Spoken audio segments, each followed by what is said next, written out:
में बात करेंगे छत्तीसगढ़ की। राहुल गांधी के मसले पर सियासत जारी है। कांग्रेस के प्रदर्शन की तैयारी पर भारतीय जनता पार्टी का तंज दिखाई दे रहा। पूर्व मंत्री अजय चंद्राकर ने बैठक पर ली चुटकी। कांग्रेस के पास आंदोलन के लिए मुद्दे क्या है? जनता के मुद्दे छूट गए हैं, ऐसा अजय चंद्राकर का कहना। अडानी और राहुल दो ही विषय है कांग्रेस के पास।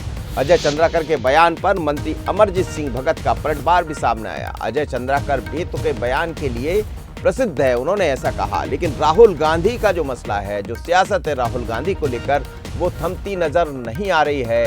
और अब तो ये भी कहा जा रहा है कि लगातार छत्तीसगढ़ में आंदोलन चलता रहेगा, प्रदर्शन चलता रहेगा, लेकिन वो एक अलग तरह से। पर राहुल गांधी के बयान को लेकर, राहुल गांधी के साथ जो हुआ जैसा आरोप है, उसको लेकर दोनों दल आमने सामने। क्या कहा अजय चंद्राकर ने, जरा सुन लेते हैं और फिर उस पर पलटवार भी सुनते हैं। वही तो मैं आप लोगों से पूछ रहा हूं कि मुद्दे क्या हैं आंदोलन करने के लिए। कांग्रेस के जनता के मुद्दे छूट गए। अब अडानी और राहुल गांधी दो विषय हैं उनके पास। तो कांग्रेस पार्टी जनता के मुद्दों पर, गरीबों के मुद्दों पर अब राजनीति करना बंद कर दी। एक अडानी जी के मुद्दे पर और एक राहुल गांधी के मुद्दे पर केंद्रित हो गई, ये मान ले। तो 24 के चुनाव में इन्हीं दोनों मुद्दों पर यह जाने वाली है कि राहुल गांधी के सदस्यता गई और अडानी जी ऐसा ऐसा कर रहे हैं करके। बस गरीब, वंचित, शोषित समाज के अंतिम बिंदु पर खड़े आदमी के बारे में सोचना अब कांग्रेस ने बंद कर दिया, ये मान लिया जाए। अजय चंद्राकर जी का बयान उटपटांग बयान के लिए, बेतुका बयान के लिए प्रसिद्ध है। और सही देखा जाए तो अजय चंद्राकर जी का पेंट गिली हो गई है। ये जो किसानों के लिए लगातार यहाँ जो काम हो रही है ना, कि धान का दाम और प्रति एकड़ 20 कुंटल, 15 कुंटल से बढ़ा के 20 कुंटल खरीदना, इससे किसानों का रुझान और झुकाव एक तरफा कांग्रेस की तरफ हो गया है। इससे इनका स्थिति खराब हो गई, इसलिए उल जुलूल बयान दे रहे हैं। चलिए, तो मेरे साथ तीन मेहमान जुड़े हैं। सुरेंद्र वर्मा हैं, प्रवक्ता कांग्रेस के। केदार गुप्ता जी हैं, प्रवक्ता भारतीय जनता पार्टी के। और हमारे सहयोगी गौरव भी मेरे साथ जुड़ रहे हैं। सबसे पहले गौरव से समझ लेता हूं। गौरव, ये जो सियासत है राहुल गांधी को लेकर, हमें लगता है अभी थमेगी नहीं, क्योंकि जिस तरह की तैयारियां छत्तीसगढ़ में दिख रही है, सरकार अलग अलग अपने प्लान भी बना रही है, अलग तरह से आंदोलन करने की तैयारी में है। और भूपेश बघेल जी भी देख रहे हैं, कभी दिल्ली पहुँच रहे हैं, कभी खड़गे साहब से मुलाकात कर रहे हैं। लेकिन इस बीच में बीजेपी के बयान भी है। जी बिल्कुल मनोज जी, देखिए, मैं यदि पहले दिन से बात करूं, शुक्रवार को जिस दिन ये पूरी घटना सामने आई थी, राहुल गांधी की सदस्यता रद्द की गई थी, उसके बाद से ही दोनों पक्ष, चाहे हम कांग्रेस की बात कर ले या बीजेपी की बात कर ले, सबसे पहले युवा कांग्रेसियों ने कांग्रेस भवन में जाकर कालिक फेंकी थी और उसके बाद इसके विरोध करते हुए बीजेपी के कार्यकर्ता कांग्रेस भवन पहुंचे थे। और वहाँ का नज़ारा सभी ने देखा था, पथराव हुआ था, अंडे फेंके गए थे और चक्का जाम की भी कोशिश की गई थी। तो उसके बाद से ही छत्तीसगढ़ में राहुल गांधी की सदस्यता रद्द करने और उनके आवास से बाहर निकल जो आदेश जारी हुआ था, उसके बाद से राजनीति तेज है। कल मुख्यमंत्री भूपेश बघेल आनंद फानंद में दिल्ली रवाना हुए और आज दिल्ली में प्रियंका गांधी से मुलाकात की और उनसे पूरे इस पहलुओं पर चर्चा की, राहुल गांधी के मसले को लेकर चर्चा की है। और उसके बाद मल्लिकार्जुन खड़गे की अध्यक्षता में जो बैठक हुई थी प्लानिंग को लेकर, उसमें भी शामिल हुए थे। और छत्तीसगढ़ में बयानबाजी जो है वो तेज हो गई है। अजय चंद्राकर के बयान ही बताने के लिए काफी है कि कांग्रेस को वो किस तरीके से घेर रहे हैं। और ये कह रहे हैं कि कांग्रेस के पास अडानी और राहुल गांधी के मुद्दे के छोड़ कोई और मसला नहीं है सरकार केंद्र को घेरने के लिए और चुनाव में लड़ने के लिए। 2024 में इन्हीं दोनों मुद्दे पर जो है वो कांग्रेस चुनाव लड़ेगी, ऐसा अजय चंद्राकर कहना है। खुद अभी कुमारी सैलजा ने एक प्रेस वार्ता ली है और उस प्रेस वार्ता में साफ तौर पर कहा है कि राहुल गांधी के पद यात्रा से बीजेपी डरी हुई है और इसी के चलते इस तरीके से जो अडानी का सवाल पूछा गया था उस पर राहुल गांधी के ऊपर कार्रवाई की गई है। अमरजीत भगत ने भी साफ कर दिया है कि कहीं ना कहीं बीजेपी भी घबराई हुई है और उसी का असर है कि इस तरीके का बयानबाजी जो है अजय चंद्राकर दे रहे हैं। जी, चलिए बात कर लेता हूं। मेरे साथ दोनों मेहमान जुड़े हैं, दो प्रवक्ता जुड़े हैं। मैं भारतीय जनता पार्टी समझना चाहूंगा, केदार जी, आखिर क्या है राहुल गांधी के मसले पर, क्या आप भी घिर गए? जी अभी पीसी वाला पेपर है।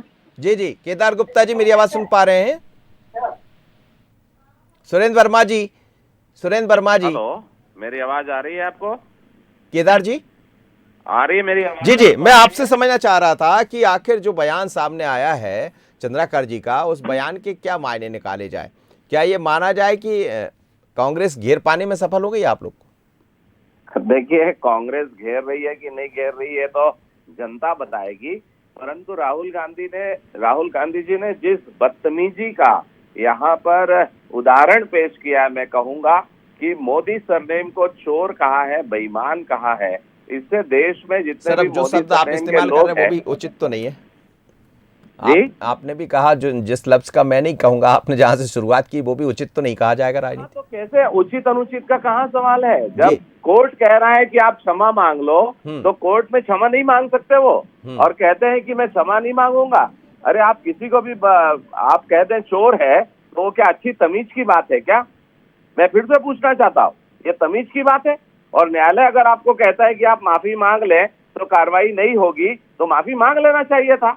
और आज भी कहते हैं कि हम माफी नहीं मांगेंगे, तो किसी समाज को, पूरे समाज को, सरनेम को चोर बोल देना क्या अच्छी तमीज की बात है मनोज जी? सुरेंद्र वर्मा जी, और अगर कोर्ट कहता है कि आप माफी मांग ले तो फिर किसी प्रकार की कार्रवाई नहीं होगी, उसके बाद कहते हैं नहीं मांगूंगा, और सजा होने के बाद भी कहते हैं नहीं मांगूंगा। अच्छा, इसलिए आप कह रहे हैं कि उन्होंने इसलिए आपने उस शब्द का इस्तेमाल किया। जी जी, सुरेंद्र वर्मा जी।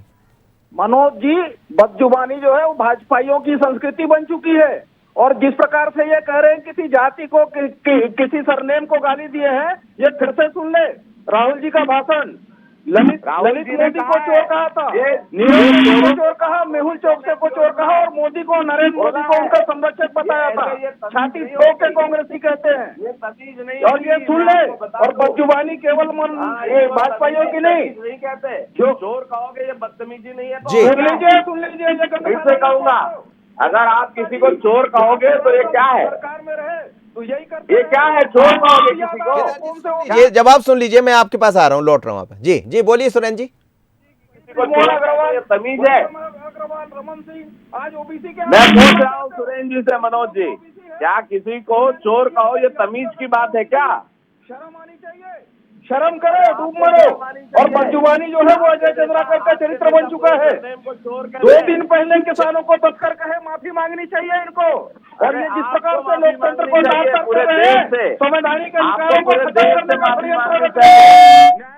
चलिए सर, इसी से जुड़ी एक और बड़ी खबर आ रही है। आप दोनों मेहमान बने रहिएगा मेरे साथ। इस वक्त छत्तीसगढ़ से एक और बड़ी खबर, और बड़ी खबर यह है कि राहुल गांधी के मसले पर सियासत जारी है। कांग्रेस के प्रदर्शन की तैयारी पर भारतीय जनता पार्टी का तंज है, वो तो यहां तक दिखाई दे रहा है, लेकिन इस बीच में राहुल की बंगला खाली करने पर भी सियासत गर्मा गई है। कांग्रेस प्रभारी कुमारी शैलजा का बड़ा बयान सामने आया। उन्होंने कहा कि हम भी मंत्रियों के बंगले खाली कराएंगे। पूर्व मंत्री जो भारतीय जनता पार्टी सरकार के मंत्री रहे हैं छत्तीसगढ़ में, हम भी सभी से बंगले खाली कराएंगे। यानी सियासत बंगले पर जा पहुंची है। केंद्र के हमले के बाद अब छत्तीसगढ़ में भी सरकार ने हमला किया है भारतीय जनता पार्टी पर। क्या कहा शैलजा जी ने, जरा सुन लेते हैं। कि मूल बात ये थी कि राहुल गांधी जी ने कुछ ऐसे सवाल उठाए जो सरकार के लिए और माननीय प्रधानमंत्री जी के लिए कंफर्टेबल नहीं थे। और उसी घटनाक्रम में आप देख लीजिए कि तुरंत उनकी सदस्यता भंग की जाती है, खत्म की जाती है। और साथ के साथ साथियों, साथ ही उनको कहा जाता है कि आप मकान खाली कीजिए। चलिए, वो कह रहे हैं कि उनको कहा जाता है आप मकान खाली कर दीजिए, लेकिन सरकार हमारी भी है, हम भी उनसे कहेंगे। हालांकि वो बयान आप उतना नहीं सुन पाए, पर उन्होंने कहा कि हम भी कहेंगे अब भारतीय जनता पार्टी के पूर्व मंत्रियों का बंगला खाली कराया जाए। सुरेंद्र वर्मा जी और केदार गुप्ता जी मेरे साथ हैं। सुरेंद्र वर्मा जी, क्या ये अभियान चलेगा कि अब जो पूर्व मंत्री बंगले में रह रहे हैं, यदि राहुल गांधी से बंगला खाली कराया गया तो आप भी कराएंगे?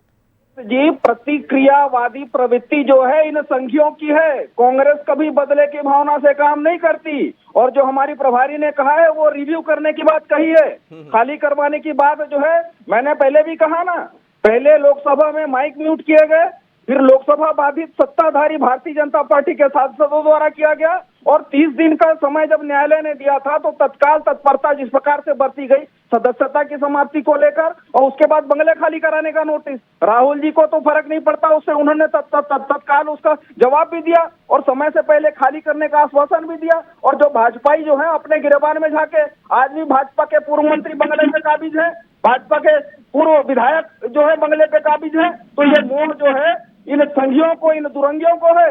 कांग्रेस को कभी मोह नहीं रहा जिसके परिजनों ने आजादी की लड़ाई में अपना सर्वस्व निछावर सर रिव्यू तो कराना है ना, रिव्यू कराने का मतलब क्या समझे? रिव्यू कराने का मतलब क्या समझे सुरेंद्र जी? रिव्यू कराने का मतलब क्या समझे? के डर से डराना चाहते हैं। तो राहुल जी तो सड़क की लड़ाई लड़ रहे हैं, 140 दिन सड़क पे बिताया जनता के मुद्दों को लेके, उनको क्या डराएंगे ये केदार जी रिव्यू करा रहे हैं वो बंगले जहां आपके मंत्री रह रहे हैं, मतलब तैयारी तो वही है कि यदि राहुल गांधी बंगला खाली करेंगे तो आपको भी करना पड़ेगा। रिव्यू कराने का मतलब तो यही समझा जा सकता है। आप क्या समझ रहे हैं? संघियों का चरित्र केदार गुप्ता जी कभी बदले के भावना से काम नहीं करती है। केदार गुप्ता जी बहुत स्पष्ट है, छत्तीसगढ़ में माननीय भूपेश बघेल जी की सरकार है और ये सरकार का काम है किसे बंगला देना और किसे बंगला नहीं देना। अब इनको ऐसा लगता है कि कोई नया काम करना चाहिए तो सरकार है, स्वतंत्र है, नियम के तहत कोई भी कार्रवाई करे, भारतीय जनता पार्टी उसका स्वागत करती है, नियम के अनुरूप चले, हम उसका स्वागत करेंगे। पर अगर उठ पटांग बातें करेंगे कि राहुल जी की सदस्यता हमने खत्म कर दी, अरे भाई संविधान है कि अगर 2 साल या उससे ऊपर की सजा होती है, पब्लिक रिप्रेजेंटेशन एक्ट 1951 के तहत उन्हें सजा हुई है और उसी के सजा के तहत संविधान में उल्लेख है कि अगर किसी संसद सदस्य को कोर्ट कोई सजा देता है तो उसकी सदस्यता स्वमेव समाप्त हो जाएगी, उसे समाप्त करने की भी जरूरत नहीं है। चलिए सर, आप बहुत बहुत धन्यवाद आप दोनों मेहमानों का, सुरेंद्र वर्मा जी और केदार गुप्ता जी। लेकिन छत्तीसगढ़ में सियासत बड़ी गर्म दिखाई दे रही है क्योंकि राहुल गांधी से बंगला खाली कराने की बात भी कह दी है और शैलजा जी का ये कहना है कि हम रिव्यू कराएंगे। अब रिव्यू का मतलब क्या समझा जाए? क्या रिव्यू होगा तो भारतीय जनता पार्टी के पूर्व मंत्रियों को भी बंगला खाली करना पड़ सकता है। बात यही नहीं है, बात बयानों के तीर भी एक दूसरे के ऊपर आमने सामने है, बीजेपी और कांग्रेस। लेकिन लगता है ये और आगे बढ़ता रहेगा क्योंकि मुद्दा राहुल गांधी का। दोपहर के दम में इतना ही, मुझे दीजिए इजाजत, बने रहिए बंसल। नमस्कार।